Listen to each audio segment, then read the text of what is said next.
Last 95 days. जी हाँ दोस्तों, अगर मैं बात करूं तो हमारे बोर्ड एग्जामिनेशन 2025 के लिए अगर हम हमारी उंगलियों पे अगर हम ये दिन काउंट करें तो कुछ 95 डेज के आसपास का ये जो टाइम है हमारे पास बचता है। अब यहाँ पे चीज ये है कि आज इस वीडियो में मैं आपके लिए कंप्लीट प्लानिंग लेकर आया हूँ, एक तरीका लेकर आया हूँ किस तरीके से आप सिलेबस जल्द से जल्द कंप्लीट करेंगे आपके इंग्लिश का, और साथ ही साथ उसको किस तरीके से मैनेज करके चलेंगे। इन सारी चीजों के बारे में आज के इस वीडियो में मैं बात क्या करने वाला हूँ। सबसे पहली चीज अगर मैं बात करूं तो यहाँ पे तो ये जो 95 डेज है इसको मैं आपके 3 स्टेजेस में डिवाइड कर दूंगा। पहला जो मेरा स्टेज होगा वो 60 डेज का स्टेज होगा, ठीक है। दूसरा जो मेरा डे है स्टेज है वो मेरा 30 डेज का है। और फिर तीसरा जो मेरा डे स्टेज होगा वो क्या होगा, वो मेरा 5 डेज का स्टेज होगा, ठीक है। अगर आप ये चीज फॉलो करते हो तो आराम से आप इंग्लिश में अच्छा खासा स्कोर क्या कर सकते हो।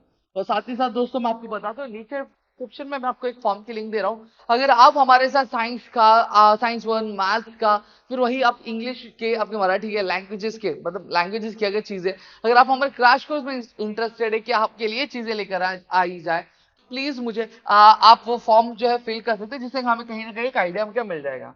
अब यहाँ पे सबसे पहली चीज मैं बात करूंगा हमारे पहले स्टेज की 60 डेज की सीरीज में बात करूंगा। अभी 60 डेज की सीरीज में आपको करना क्या क्या है उन चीजों के बारे में मैं बात करूँ। सबसे पहली चीज इस 60 डेज की सीरीज में आपको सबसे पहले आपका जो पूरा का पूरा जो सिलेबस है वो पूरे के पूरे सिलेबस पे कवर करने का ध्यान रखना है। यानी इंग्लिश के जितने भी हमारे यूनिट्स है उन यूनिट्स को बहुत ही अच्छे तरीके से कवर करना है, ठीक है। साथ ही साथ आपको क्या करना है, उनके जो रेगुलर क्वेश्चन प्रैक्टिस होती है, अब क्वेश्चन प्रैक्टिस कहाँ से करोगे, आपके पास मार्केट में बहुत सारी रेफरेंस बुक्स अवेलेबल हो जाती है। जैसे फॉर एग्जाम्पल अगर हम बात करें, हमारे पास टारगेट्स अवेलेबल हो जाते हैं, रिलायबल अवेलेबल हो जाता है, डाइजेस्ट अवेलेबल हो जाती है। तो उनमें से आपको क्या करना है, क्वेश्चन की प्रैक्टिस करना चालू करनी है, और साथ ही साथ टेक्सुअल जो क्वेश्चन हो उनकी भी प्रैक्टिस करनी है।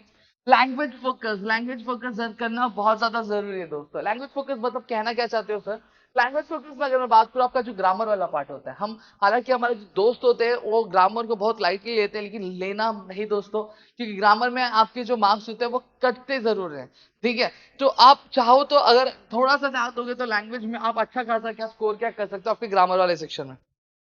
वही टेक्सटुक में जितने भी आपके टेक्सुअल ग्रामर होते हैं, पर्सनल रिस्पॉन्स के किस तरह के क्वेश्चन वहां पे होते हैं।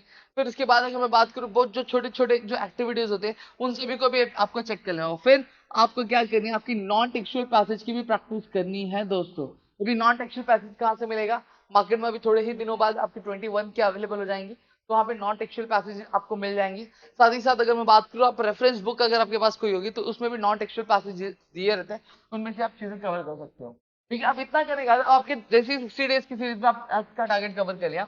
90 डेज, अब 30 डेज की सीरीज में आपको क्या करना है, सबसे पहली चीज आपको क्या अब देखना है, अब आपको मॉक टेस्ट देना चालू करना है। अब मॉक टेस्ट क्यों देना है, देखो लैंग्वेज का पेपर है, लैंग्वेज का पेपर छूटने का सबसे पहला रीजन होता है, सबसे बड़ा रीजन होता है वो यह होता है कि पेपर कंप्लीट नहीं हो पाता टाइम पे। तो सबसे पहली चीज आपको जो टाइम्स है वो आपको मैनेज करना है चाहिए, इसलिए आपको मॉक टेस्ट देना बहुत ज्यादा जरूरी है। और इससे कहीं ना कहीं आपको पता चलेगा कि मेरी गलतियां कहाँ हो रही है, ठीक है, मुझे कहाँ इंप्रोवाइज करना है, जिससे आप अपनी जो वीकनेस वाली जो एरिया है उस पर ज्यादा से ज्यादा फोकस कर पाओगे, ठीक है। और साथ ही साथ आपको रिविजन भी है। और यहाँ पे एक चीज मैं आपको बताना भूल गया कि यहाँ पे जब आप प्रो सेक्शन में, पोएट्री सेक्शन में आपके राइटिंग स्किल पे ध्यान देंगे, सॉरी नॉन टेक्सुअल पे ध्यान देंगे, तो साथ ही साथ आपको राइटिंग स्किल पे भी क्या इक्वली ध्यान देना है, तभी आपकी चीजें क्या कवर अप हो पाएंगे। फिर लास्ट के जो आपके 5 दिन बचेंगे, उस 5 दिन में आपको कुछ नहीं करना है, जितनी भी चीजें आपने अभी तक पढ़ी, आपका अप्रिसिएशन हो गया, आपके राइटिंग स्किल्स हो गए, आपका चैप्टर्स हो गए, पोएम्स हो गए, ये सभी को आपको क्या करना है, कंप्लीटली रिवाइज करना, रिलैक्स रहना है, ठीक है। ज्यादा हड़बड़ी नहीं करनी, एकदम चिल आउट करना है, क्योंकि अगर आपने ये 95 डेज की सीरीज फॉलो की तो आराम से आप एक एक चीजें क्या कवर कर लोगे, और एकदम पॉजिटिव माइंडसेट के साथ रहना। अब यहाँ पे अगर मैं बात करूँ तो डेली बेसिस पे, अब ऑलरेडी मॉर्निंग में राहुल सर की एक वीडियो आई है जहां पर सर ने 95 डेज की एक पूरी स्ट्रैटेजी आपको बनाई। अब उसमें से अगर मैं बात करूँ तो अगर फॉर एन एग्जाम्पल अगर 1.5 आवर्स अगर आप आपकी इंग्लिश सब्जेक्ट ले दे रहे हो, ठीक है, तो उस 1.5 आवर्स को आपको डिवाइड कौन से कितने में करना है, दो पार्ट में डिवाइड करना, 45 मिनट्स में, दूसरा 45 मिनट्स में, ठीक है। अब जब ये चीज आप 45 मिनट्स में डिवाइड करते हो, सबसे पहली चीज, जब जैसे फॉर एग्जांपल कोई भी आप चैप्टर पढ़ रहे हो, ठीक है, आपने कोई भी चैप्टर पढ़ा या फिर पोयम पढ़ा, ठीक है, तो आप वो चैप्टर को पढ़ रहे हो तो उस चैप्टर को बहुत अच्छे से रिवाइज कर लेना, पढ़ लेना है। पढ़ने के बाद उसके पूरे जो नोट्स होंगे वो आपको बना लेने हैं, जो जो चीज आपको हार्ड लग रही है जो वर्ड्स आपको हार्ड लग रहे हैं उसकी मीनिंग लिख लो आप, ठीक है, उसके एक शॉर्ट समरी टाइप नोट्स बना लो। साथ ही साथ टेक्सचुअल की आप क्या कर लो, आप टेक्सचुअल जो क्वेश्चन उससे भी क्या गो थ्रू हो जाओ।